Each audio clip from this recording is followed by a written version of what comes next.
देखिए, पिछले दिनों सुप्रीम कोर्ट के 7 जजेस ने जो फैसला दिया है, जिसमें उन्होंने SC/ST वर्ग के लोगों को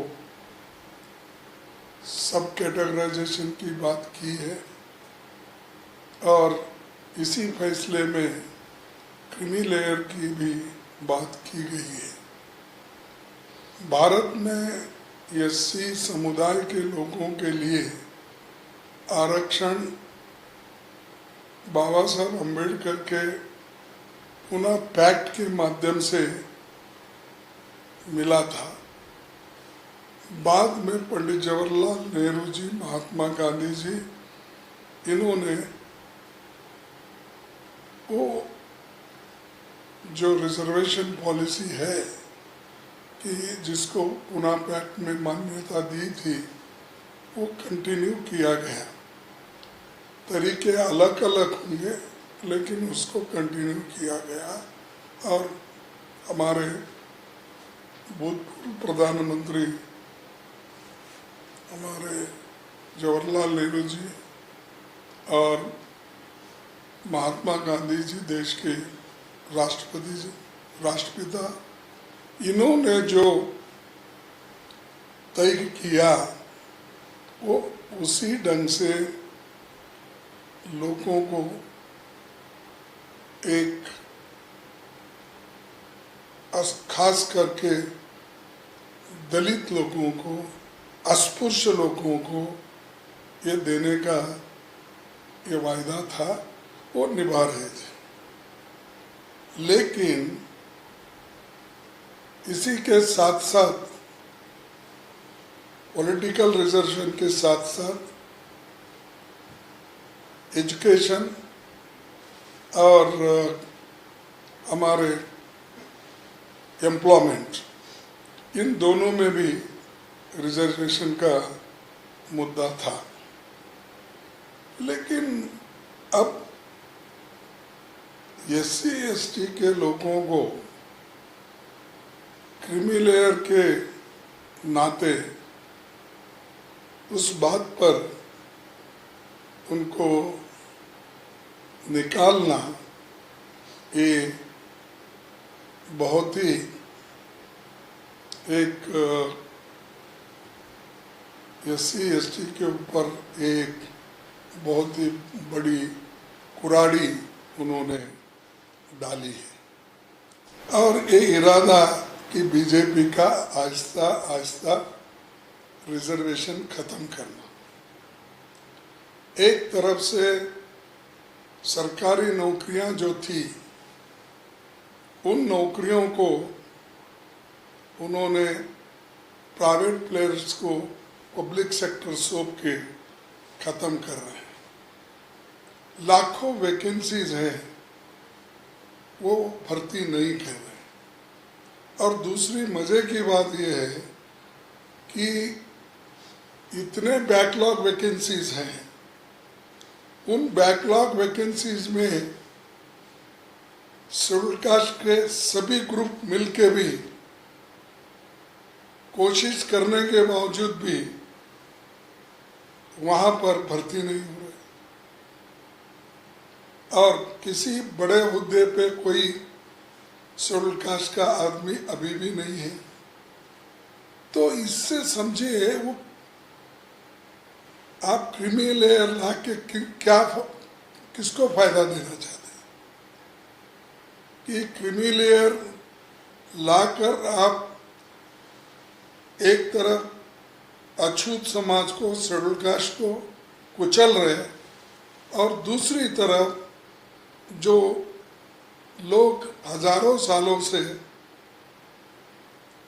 सभी चीजें एंजॉय किए हैं उनको दे रहे हैं। ये इसके लिए मैं ये कंडम करता हूँ और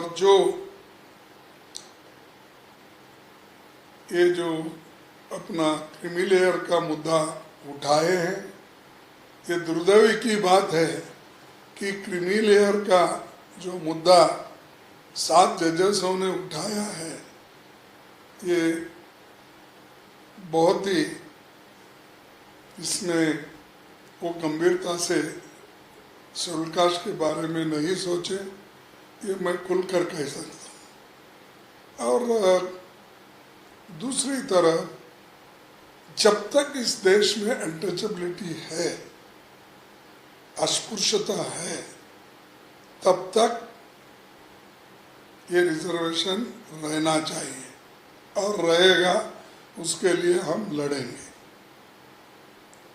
ये एक बहुत ही गंभीर बात है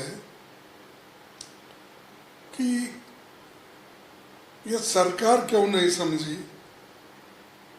और अदालत का फैसला भी मुझे बड़ा अचंभा दिखा। जो लोग रियल लाइफ में आज भी अनटचेबिलिटी फेस कर रहे हैं और बड़े बड़े हुद्दे पे जो लोग एससी के हैं, एसटी के हैं, डिस्क्रिमिनेशन है। पैसा अगर है तो ही ये होता, ऐसा नहीं। पैसा रहते हुए देयर इज ए डिस्क्रिमिनेशन।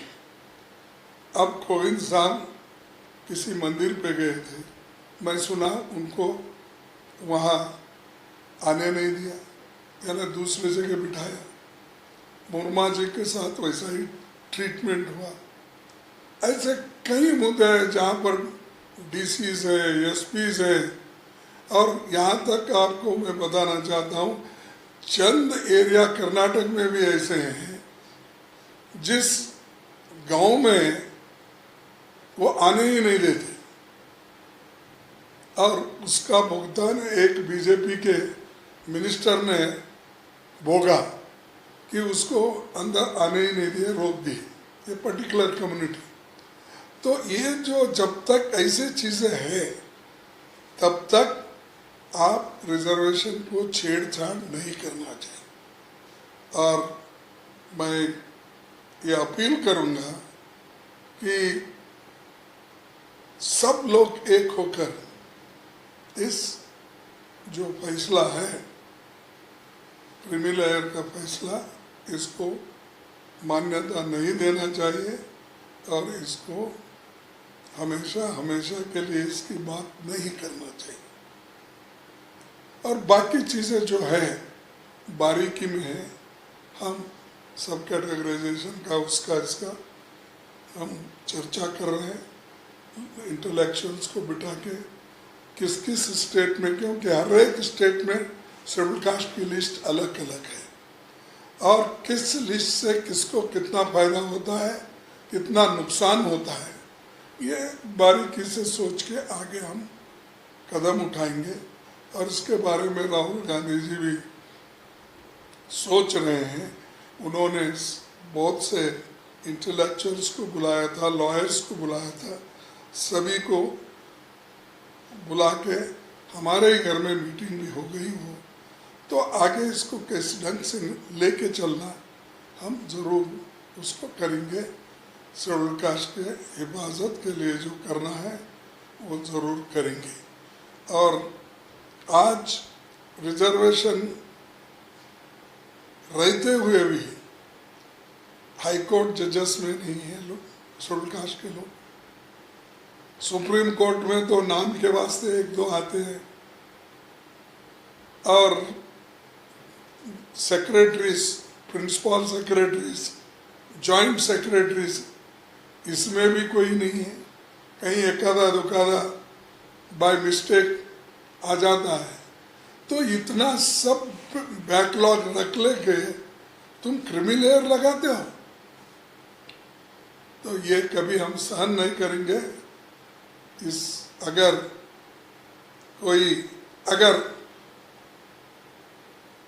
मैं आज पढ़ा प्राइम मिनिस्टर ने कुछ बोला है कि हम इसको हाथ नहीं लगाए, तो इमीडिएटली आप करना चाहिए। क्रीमी लेयर इसको लागू नहीं होगा तो पार्लियामेंट में ही लाना चाहिए था। पार्लियामेंट में ला के उस सुप्रीम कोर्ट को, जजमेंट को नकार देना था। आपके पास तो 2 घंटे 3 घंटे में एक बिल बनती है। अब ये 10-15 दिन हो गए, इसके लिए तो आपके पास वक्त नहीं सोच समझ कर करने के लिए। ये इसके लिए हम सभी मिलके एक कंसल्टेशन कमेटी बनाए हैं, सब देखकर, और दूसरे NGO से भी हम मिलेंगे, उनकी राय भी लेंगे, सब लेकर आगे बढ़ेंगे।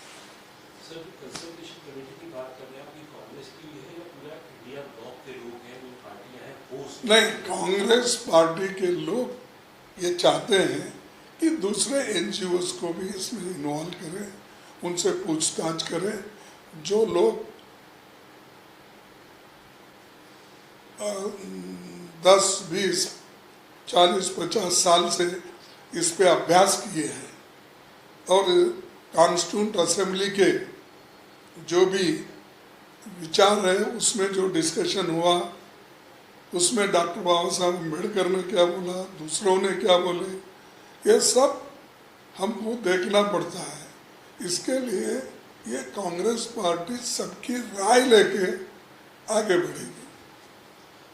आखिरी सवाल सर, विपक्ष क्या, क्योंकि आपने कहा कि सरकार 2-3 घंटे में बिल ले आती है, या जहाँ इतने दिनों तक इसको लंबित रखा जब सेशन चल रहा है, तो आप लोगों को क्या लगता है, क्या वजह है कि ऐसी सरकार इस चीज पे आगे नहीं बढ़ी, और आप लोग सरकार के ऊपर आगे का दबाव विपक्ष पूरा कैसे कराए? देखो, पूरा विपक्ष एक है ऐसे चीजों में, और कल आपने देखा होगा जया बच्चन को बोलने नहीं दिया तो सब लोग एक हो गए, यहाँ तक कि सोनिया गांधी जी खुद वो प्रेस में गई थी। तो ये जो चीज़ें हैं नेशनल लेवल पे और देश के हित में और समाज के हित में हमको एक होके करना है, हम करेंगे। और SC ST के हिफाजत के लिए हम जितना लड़ना है हम लड़ते रहेंगे, और हमारी कानूनी लड़ाई भी जारी रहेगी, और लोगों को दबाव, सरकार को दबाव में लाने के लिए हमें क्या करना है। Thank you.